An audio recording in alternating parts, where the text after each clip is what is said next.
Godwin Sunday.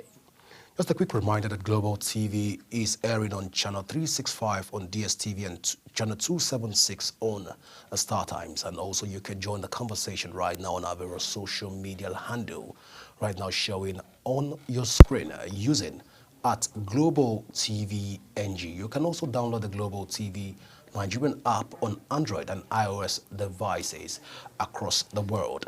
Well, we'll be looking this evening at pressing issues across Nigeria.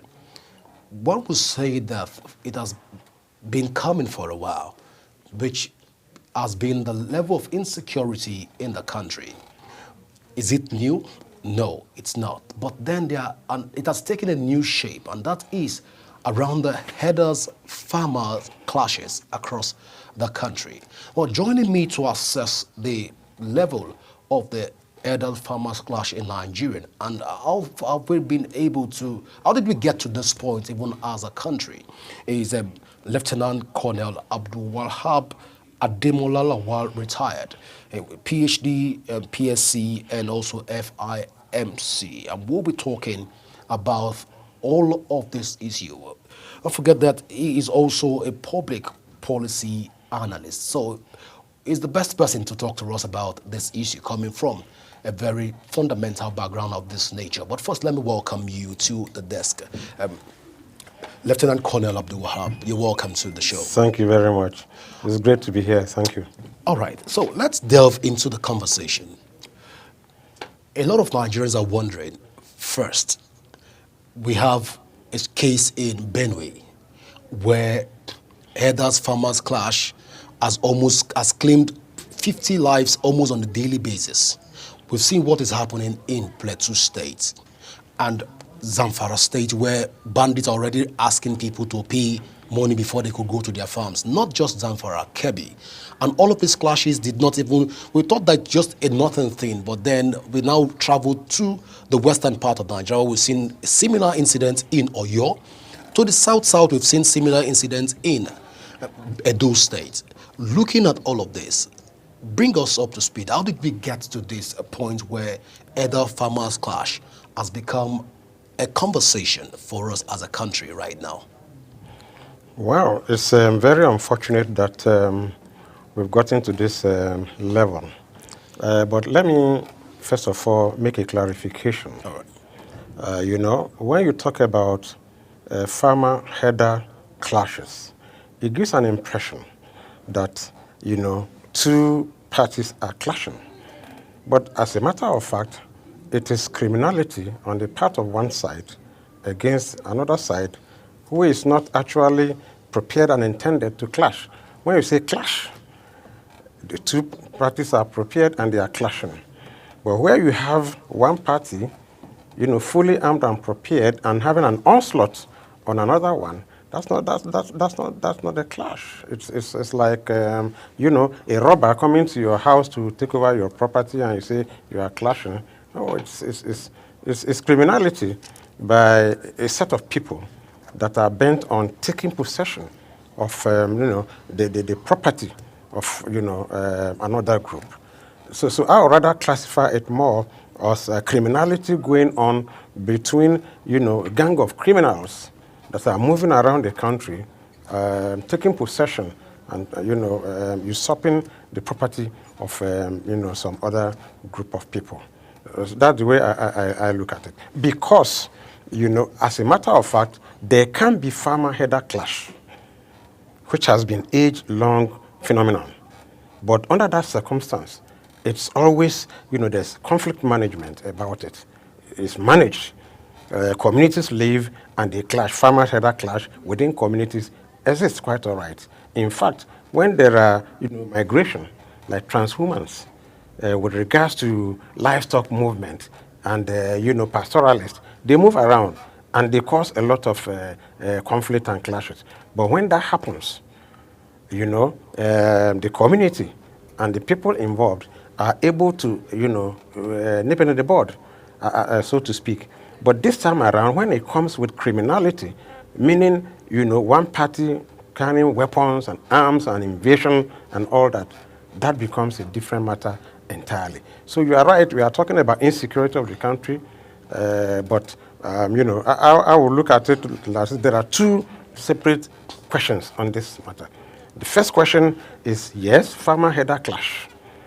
That is communal clash that happens. And that aspect is always completely, controlled by community, by regulations, and all that and all that. But this time it has gone beyond that into pure criminality, banditry, terrorism, insurgency, and that's the situation we find ourselves now. Oh, all right. So, but how did we even get to this point, even in our democratical era? How did we get to this point where banditry and farmers' herder clash has become the subject matter of the day? Well, I think the introduction of weapons, changed the equation. Naturally, these pastoralists go about, with maybe club stakes to, head their livestock, perhaps machete to cut through the foliage and all that. And, somehow along that line, if there are some infraction by them, farmers can always, confront and, have a minor skirmishes and so. But when it comes with weapons, so we came into this impasse because of inflow of arms and ammunition uncontrolled into the country. Let's look again at the farmer-herder clashes that we've had so far in the country.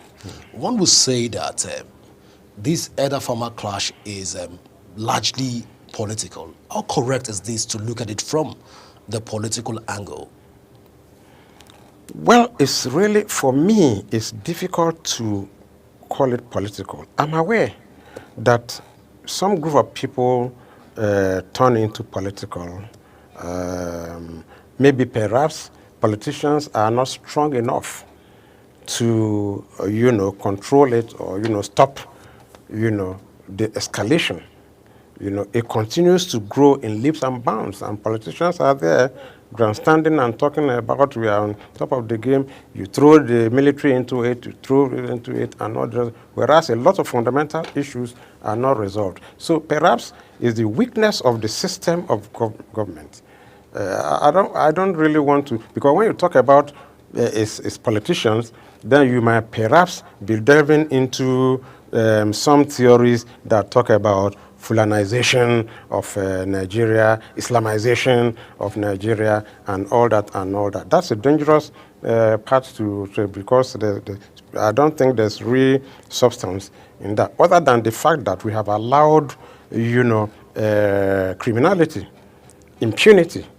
That's exactly what it is, impunity. More of impunity, more of, the breakdown of a system. And of course, if you want to blame politicians for it, because we're in a democracy anyway, I go with it. But to pinpoint specifically to say, oh, a particular group of people want to invade the country and all that, I really want to distance myself from that aspect. But I know and I agree that there's, lack of control of movement, invasion with weapons and all that. And government should do a lot more than what they are doing now in controlling it. To that extent, yes, I agree there is a lot of failure on the part of government to stem this in the bud. But when you now drift it into a question of politics, about, oh, is it PDP that's causing it? Is it APC that brought it in? And we've heard a lot of stories. That, of course, the story of a former chairman of PDP talking about election period where they brought in all these people and all that veering into the realm of politics. But for me, as a public policy analyst and all that, I really look at how we came about this, the failure of policy, the failure of government implementing certain germane things that need to be done.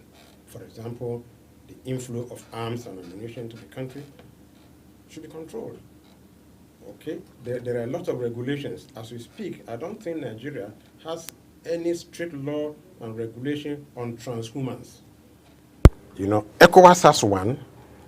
As we speak, I don't think any Nigerian can pinpointly say that, oh, this livestock this cattle number this with so is moving from here to here. There's need for framework and strict regulation on transhumance, even within the country, beyond inflow from outside the borders, even within the country, movement from one place to the other. We are moving from, for example, Niger to Kwara or Katsina to Kaduna. Should be tracked. There should be tracking system. These are the failures that we talk about, rather than politicians behind it. All right, so let's look at this issue in terms of X-raying how we got to this point. We've lost count of the number of people, lives that have been lost as a result of the farmers-headed clashes so far across the country. No geopolitical zone in the country has been spared in all of this. When we thought that it doesn't affect people from the east, Enugu is also saying the same thing right now. That's true. That there's been large number of headers, farmer clashes within Enugu. But let's look at this. Can we attribute this high rising farmer header clash to other factors such as poverty in the land or lack of education that has led to all of this increase in the number of header farmer clashes in the country? Can we attribute this to these factors? Well, I think the first thing we should look at is the climate change. If you know the trend, of the climate change thing, the Sahel is getting drier. In fact, if you look at Lake Chad now, it's getting completely dry, and so it's about the climate itself, where people want to now move down to where they can have fertile land to actually feed this livestock, and of course water. So the first and most important thing that you have to think about is how you can really control movement, demography as a result of this question of climate change. It's for real, and so the whole of Sahel is having the impact of this climate change. It's getting drier, water is getting limited, and therefore there will be a press down to where you can have natural resources. So first and foremost, I think the question of the conflict of natural resources, the competition for natural resources, becomes the issue. The farmer relies on his the fertility of the ground. It's fertile. There's water. So the soil is good enough for agriculture and all that. But up north, where climate change is having a devastating effect, is drying up and water is getting limited, the press down. I think these are some of the main challenges. Yes, poverty, but we also know that poverty can be controlled by so many other means. Poverty, okay, the south, there's poverty in the south too, but they are not migrating anywhere. They are within their own community, managing and adapting and controlling the circumstances of their poverty and how to improve on it. They don't invade, they don't migrate. You get my point? Yeah, I do. Yeah, so when you talk about poverty, poverty is across board. But how you manage it is the question. So for me, I want to target specifically to this question of, the changes in climate, how it affects, different regions of the place, so that when you look at it critically and you see what's happening in the Sahel, and you see demography, and you see movement of, human beings and their livestock, it's all a question of moving to get better pastoral, environment for that. So we can't say at this point that it's lack of education that is also a factor. And most of the headers are not educated, and of such the farmers too are not educated. So when they meet along, there'll be this clash in between. We can't tie it up to this. I agree with you completely. Education is very important, very, very important, because if you look at the argument that's going on in this country about the question of even stopping this question of, cattle wandering around uncontrolled, and all that, why don't you ranch them? Okay, why don't you have grazing land for them and restrict them to specific areas and control them and manage them better and provide better economic environment, water, electricity, name it, model, arrangement for them to actually be better off, but because of lack of education. If you look at them, we've been encountering a lot of them on the street. You see them, they are not educated. Even children that are supposed to be in school are not in school. They are busy, heading livestock around everywhere and so on and so forth. So the mindset and more, advocacy around education is very, very key and important. And it's not as if Nigeria is not aware of it, or I'm not trying. You remember in this country, we had a policy of nomadic education, where nomads were followed and tracked to make sure that they go to school. But all of those have collapsed one way or the other. So yes, I agree with you. You have to tie it.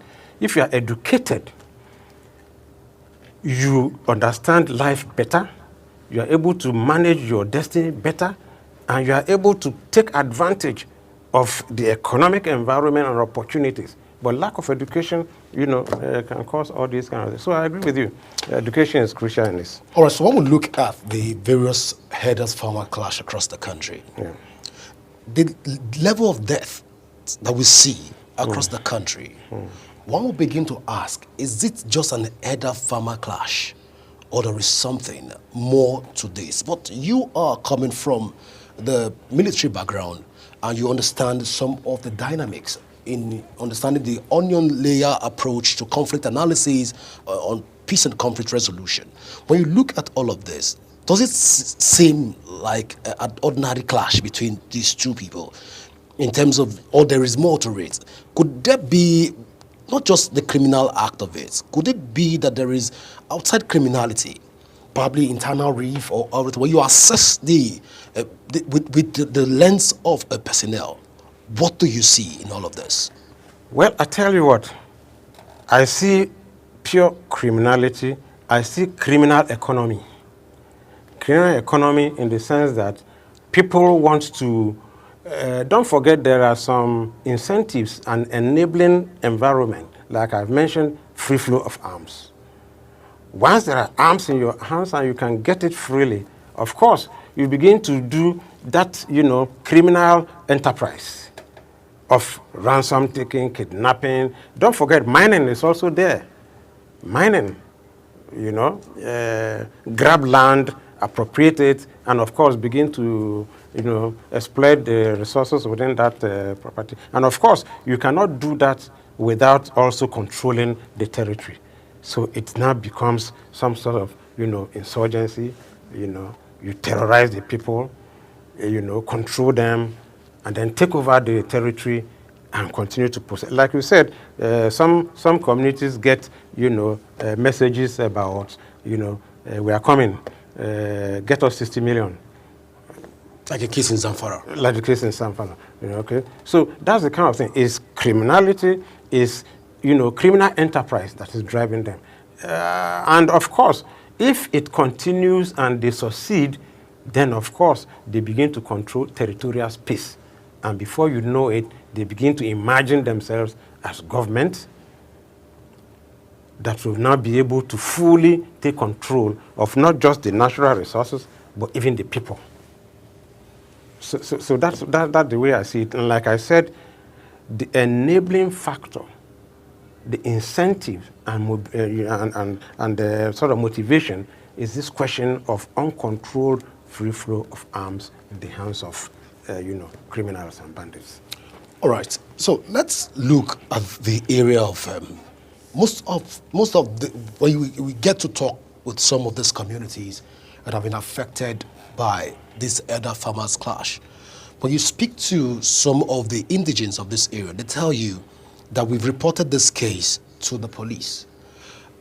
The turnaround response of the Nigerian police force and other sister security agencies, like the Rangers in the NSCDC, tend to be very slow.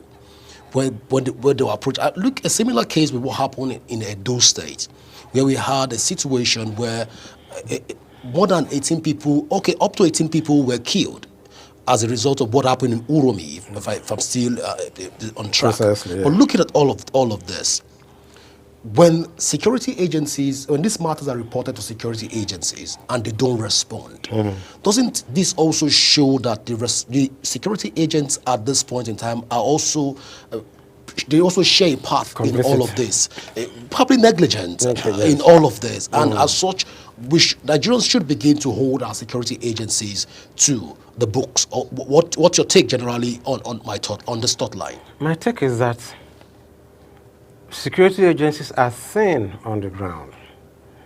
Thin on the ground in the sense that ungoverned spaces, you've heard of ungoverned spaces.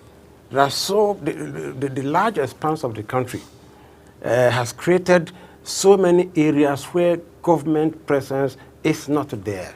And if you look at these criminals and bandits, they just make sure they slot themselves into these ungoverned spaces where it will take a lot of time for arms-bearing security agencies to quickly, take them out because of distance in territorial space and all that. And that is why a lot of people have begun to advocate for some kind of co-production of security between communities and, government agencies. Government agencies have the constitutional right of possession of weapons and firearms, okay? But the community does not. How can they collaborate? Early warning intelligence that you provide to the security agents. And that is precisely what is really, really lacking. And you have to be proactive. I can't imagine a community sitting down and seeing motorcycles, grouping in 10s, in 15s, and all the rest of them without the ability to quickly, alert security agencies. That's number one. Number two is also for the security agencies themselves to have the structure and the technology to respond real time. Those are the challenges we face, and I think these are the areas that conversation will continue to go along, and it's already ongoing. What role can communities play in this question of security? Can there be some, resource sharing in a way that, we'll be able to resolve the problem? Don't forget that the national security strategy itself talks about whole of a society approach to security, whole of a society, which means the community themselves should have some responsibilities. But because they are not armed, their responsibility will be reconnaissance, early warning intelligence, that as soon as you suspect something, you quickly relate it to the relevant agencies who are supposed to also have the capacity for quick response. So when the community report this case to the security agencies, and the security agencies don't respond, and it further leads to breakdown of law and order, shouldn't we rather be, say, having a conversation around security agencies, probably the man in charge in that community should be arrested for the loss of life? Because most times these things are just swept under the glove, under the carpet, and nobody wants to talk about this. But lives keep going. The communities will tell you they've reached out to security agencies. Like what is happening, what happened or is happening in Zamfara State, where they told you they've reached out to security. They even published it on national dailies. But yet, the tendency for 13 communities in Zamfara not paying the bandit 60 million naira is very slim. Because the security agencies will come and on siren, and in the night, there will be nobody to secure that environment. The bandits will come and perpetrate some of these acts. In such an instance, shouldn't we as a country, as a people, or what will you advocate? Shouldn't we be calling for arrest of security agencies that are supposed to be responsible for this? Well, I tell you what, I have been in it, at least I served in the army for 22 years as an infantry officer. So I really understand what you are saying. But if you bring that on the table, the person in charge, as you are saying, will also have his reasons to say why he's unable to do. For example, if he needs to race to a critical point of maybe it's about 40 or 50 kilometers away, okay, and the road is bad, perhaps he has challenges of logistics and all kinds of challenges thrown upon him. He only mobilizes and gets there at a point that the time and space permits. Time and the space permits for him to reach that location. If he is not, like I keep saying, that we need to improve on our technology. We need to improve on our technology such that response time can be quick. You can have, the early warning mechanism through intelligence from the community and early response that can actually be real-time response. That's the challenge we have. And if you want to accuse somebody of not doing so within his own jurisdiction or command, and you accost him and you say, okay, what's your reason? And he begins to lay down all the facts. How do you hold him accountable? So what I'm saying is that I think that we need to really move forward more in terms of our technology and our capacity to be able to, intervene as quickly as possible in real time. And the only way we can get about doing that is improved technology that, our security agencies must acquire in modern terms. And I always keep giving an example. If you watch the war going on in Russia and Ukraine, it's very interesting the way technology has really, really improved. An old woman sitting by her window with her phone can simply see movement of perhaps Russian troops or some other forces, and she picks her call and says, I've seen some movement here, and not the rest of it. And of course, within a twinkle of an eye, you see, intervention coming. It has to do with technology. We need to improve our technology within the defense and security sector. Well, Lieutenant Colonel Abdul Wahab, if a situation where these security agencies are just a stone throw away from a crime scene, and a call has been put to them, and they responded, they picked the call, but they didn't show up on that crime scene for a walkable or a trackable distance.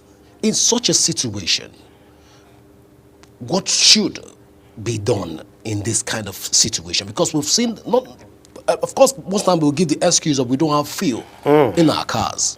But then you're called to protect lives and properties. Incident of this, because if we don't begin to address this issue of security men, probably people get fired or people get tried or personnel get arrested for not showing up. Because the mere visibility of security agents within a community can ward off criminality. But then you don't show up, then the next morning, after a community has been wiped out, we get to see security men coming to cordon the area.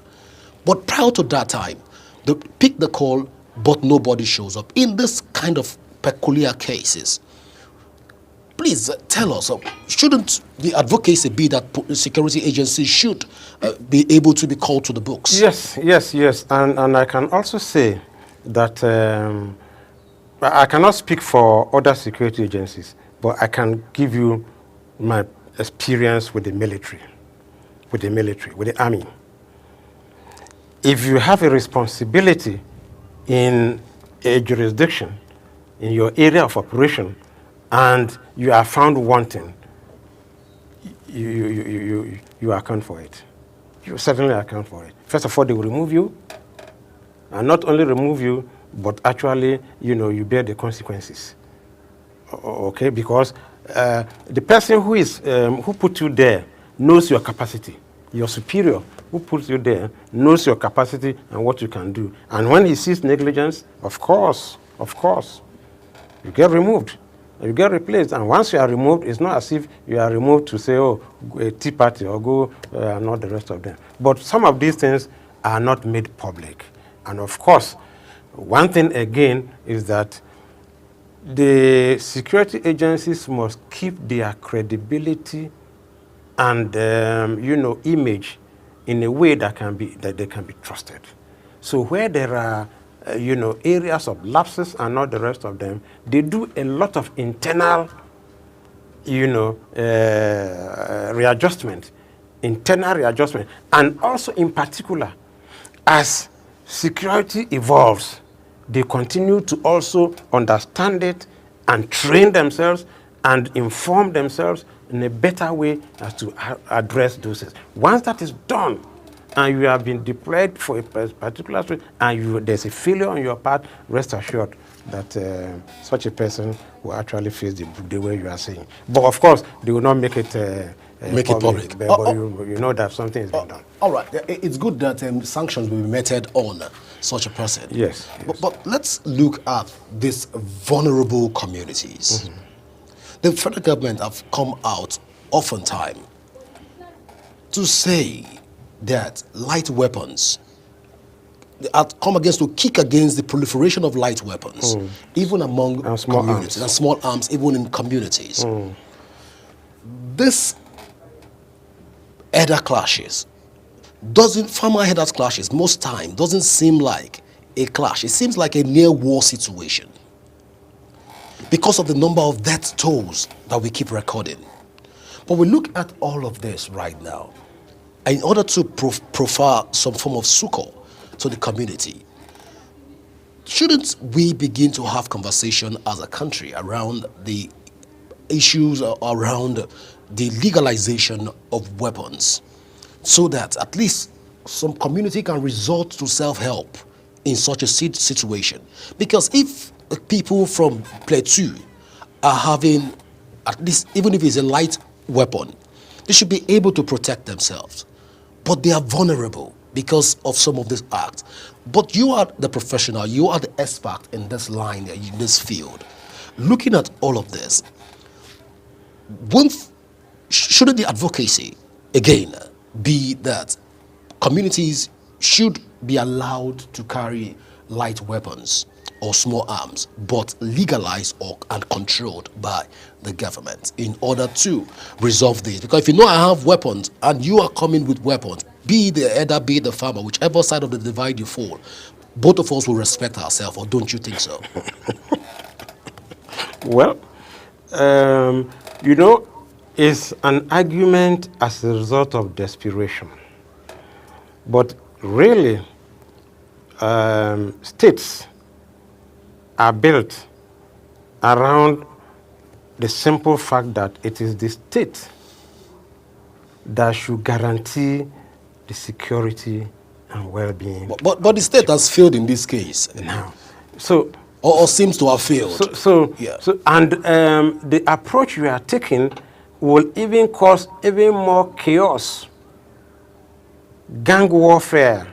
Look at what's happening in some of the countries in Latin America, where drug barons and all the rest of them are free and are moving around in the streets and so on. It causes a lot of chaos. It turns the state into a banana state. Therefore, as much as possible, control. In fact, the instrument for violence should be under the monopoly of the state in a way that everybody is protected. That is exactly what is an ideal situation. But I don't think that we should really degenerate into a situation where we say, every community, go and arm yourself. It is dangerous, and it will actually scatter the country into pieces. Because from there, look at what's happening with even vigilante. Look at what's happening with vigilante. Ethnic profiling is there. You arm yourself. There are a lot of communal clashes in this country. You are aware that there are communal clashes. community A versus community B over land dispute, and so on and so forth. If all of them are armed, of course, it's going to be chaotic. So even if you remove this question of banditry and farmer-herder clashes apart, and you look at even communities clashing among themselves, and you want to assume that each and every community is arming itself, of course, it's going to be more dangerous, more chaotic, and more fatal than what we are talking about now. It will cause a lot of casualty, and if we don't take time, it will even consume the whole country. So I just hope that with all this intensity of, advocacy and, discussion around it, will turn things around in a way that government itself will begin to look at the loopholes and begin to track and actually, intervene appropriately. And that's why I keep talking about how we can really do some security sector reform in a way that will be more responsive to the challenges they face. And like I've said, for example, there are so many ungoverned spaces. The security, the bandits and those who are in possession of arms are not going to attack the stronghold of government. They're not going to attack places that are, very strong, but they look at isolated, rural communities and all those kind of places that is difficult to reach, and which we call ungoverned spaces. That is where they actually, get into and wreak the havoc they are wreaking. So the answer, therefore, is how you can take advantage of technology to make sure that you may not be able to put human beings, what we call boot on ground, to every nook and cranny of the country. But you have a system. There are drones, there are balloons, there are all kinds of things that you can use to do surveillance, and you'll be able to respond real time. So what I'm saying is that, no, we should not be looking at arming communities. It is dangerous, but if we're looking at how to strengthen the existing structure in terms of modernizing it by technology. Otherwise, we are going to, so that's the way forward that I want to, So recommend. in this case, Lieutenant Colonel Abdul Wahab, what should the community begin to do in order to guarantee their safety? If they're depending on the security agencies, allegedly, the security agencies is failing most of these communities. Until the president returned to the country, largely the communications was not on the protection of lives and property of many residents of Plateau. As a matter of contingency, the governor Mufwang was overwhelmed with some of the happenings in Plateau State. Governor Alia in Benue State was not even spared on the other side of the divide. This became like a reoccurring phenomenon that was happening almost on a daily basis, back to back in various states. Kwara State, that has been peaceful for a very long while, was not spared in all of this. When attacks of this magnitude, be it either clashes or banditry, happen, what should the community be doing as a way of responding to this if the security agencies are failing them? Well, I tell you, some of the things they are doing, like the vigilante and, some of the, community security governance woven around the intelligence, quick, intelligent early warning mechanism. These are some of the things that they should actually be doing, while also pressurizing their state governments to make sure that the deployment of security agencies are close by their, communities. Okay, in an ability to respond quickly. For example, if you are aware, a governor of a state, all I would rather do is to oversee and perhaps liaise with the president to make sure that security agencies are deployed in a way that response time will be 15 minutes, for example. 15 minutes. So wherever you deploy them, they should be able to intervene within 15 minutes. And I, who is in control of my own communities, then of course the citizens of my state elected me, therefore they rely on me. I will sit down with them and begin to, design measures and mechanisms where they will have faith in reporting, urgently what is happening. They'll be trained. They should also be trained in watching for the signals, the symbols, things that will be happening. You mean the community should be trained? Yeah, trained in terms, not trained in terms of carrying weapons, but trained in terms of intelligence. The teacher should see certain things with maybe among his students. The mother should see certain things with the children. You get my point? All those artisans, all those people, mechanic, the fuel attendant. Somebody comes to maybe with jerrycans of fuel and all the rest of them, I want to buy fuel, you quickly alert. What's going on here? The key to any operation, security operation, is intelligence. And fortunately, the intelligence must emanate from the community. Therefore, you strengthen the community in terms of intelligence and passing it early enough, early warning mechanism from the community. Strengthen the community, encourage them not to lose faith in government and not to lose faith in security agencies, but to play their part very, very strongly, and while also emphasizing that the community and government will try as much as possible to put together structures and organizations that can respond quickly to these challenges here and there. All right, just on as I begin to wrap up at the moment, just on the final take, having assessed the herders-farmers clash in Nigeria, in your own words and in your own analysis, observation, do you think that this herder-farmer clash is going to be resolved anytime soon and become a thing of the past in Nigeria, based on your assessment? It should be based on determination. The determination to stamp it out. The determination of government to make sure that they take it as a priority.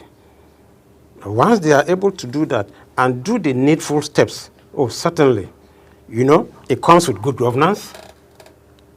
It comes with determination. It comes with, in fact, the people themselves should be able to insist on, good governance, transparency, all relevant things. Improve the economy, for example. Okay, what attract people into banditry? Okay, you begin to address all the. We've talked about education.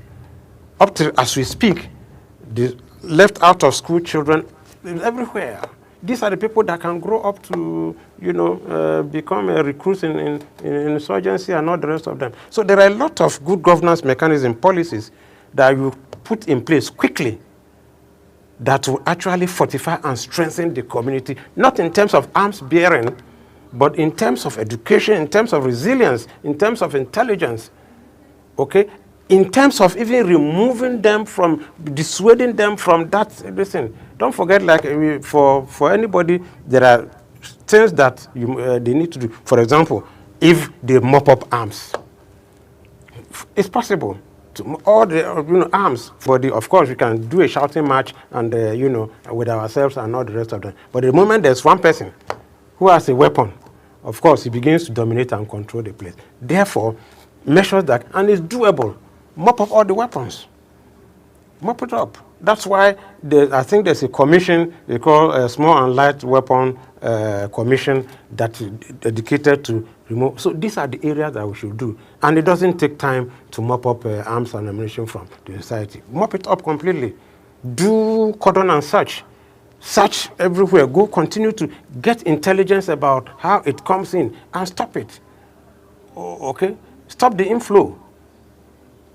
Well, those that are already in, get them out. And of course, even the military system or the security system itself that bears these arms, they should be able to secure them properly so that they do not, they don't get, taken away by unauthorized people and others. Well, Lieutenant Colonel Abdul Wahab Ademola, retired. Lawal. Lawal, thank you so much for being a part of the desk today. Yes. Well, viewers, this is how far we can go today on the desk. Don't forget that you can join the conversation on our various social media handle showing on your screen. Use it at Global TV NG. You can also download the Global TV Nigerian app on your Android and iOS devices to keep track of our daily broadcast. My name is Godwin Sunday. Always remember that peace and unity are the pathways to progress. Till the desk come your way again, always stay fruitful. From all of us here on the desk crew, it's bye for now.